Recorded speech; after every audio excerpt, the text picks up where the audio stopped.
మీరు Kinley water bottle అక్వాఫైనా కొంటున్నారు, అది యుద్ధంతో సమానమే. యుద్ధం అంటే బాంబులు వేయటం కాదు. రూపాయి ఉన్న నీళ్ళని మీకు 25 రూపాయలకు అమ్ముతున్నారు, అదే యుద్ధం అంటే, ఆర్థికపరమైన యుద్ధం. ఇలా మీరు నీటిని కొని చేయకూడదు. మనం భారతదేశంలో ఉన్నాం, ఎడారి దేశంలో లేము. మనది సస్యశ్యామలమైన దేశం, 3 కాలాలు సమశీతోష్ణ స్థితి గల దేశం ఈ భారతదేశం, ఎడారి దేశం కాదు. అందుకని మనం ఏది కొనుక్కోకర్లా.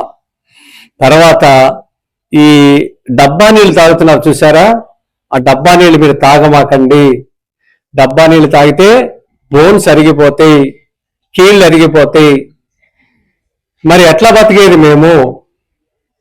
ఇక్కడ ఆవులు ఎవరి దగ్గర అయితే ఉన్నాయో, లేదా గోశాలలు ఎవరి దగ్గర ఉన్నాయో, ఆవు పేడ తెచ్చుకుని పిడకలు తయారు చేసుకోండి. పిడకని రోజు ఉదయం పూట వెలిగిస్తే దీన్ని అగ్నిహోత్రం అంటారు. దీన్ని వెలిగిస్తే వాయువు శుద్ధి అవుద్ది. మనం ఇంట్లో పొద్దున్న లేవగానే ఏం చేస్తాం? కింద అంటే ఇల్లు శుభ్రం చేసుకుంటున్నాం కదా. మరి వాయువుని శుభ్రం చేయడం ఎట్లా? వాయువు మనకు కనపడుతుందా? ఆ వాయువుని శుభ్రం చేసేది, శుద్ధి చేసేది అగ్నిహోత్రం. గుర్తుపెట్టుకోండి. చెడు వాయువుల్ని హరింపచేస్తుంది, చెడు బ్యాక్టీరియాని హరింపచేస్తుంది. ఇది శాస్త్రీయం, నమ్మకాలు కాదు, మూఢనమ్మకాలు కాదు. ఇది మీరు వెలిగించాలి.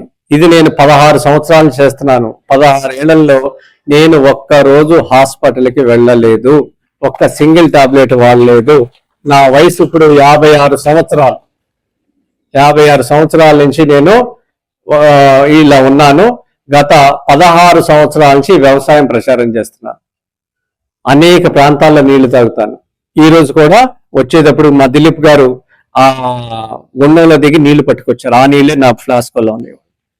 ఇలా మీరు అగ్నిహోత్రం మండిన తర్వాత ఆ బూడిద నీళ్ళలో వేసుకుంటే ఇది 100% ఆల్కలైన్ వాటర్.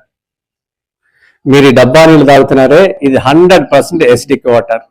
ఎసిడిక్ వాటర్ వల్ల బాడీ అంతా కూడా మీరు భవిష్యత్తులో తినే ఆహారం అరగదు, కుళ్ళిపోతుంది. కుళ్ళిపోయినప్పుడు గ్యాస్ ఫామ్ అవుద్ది.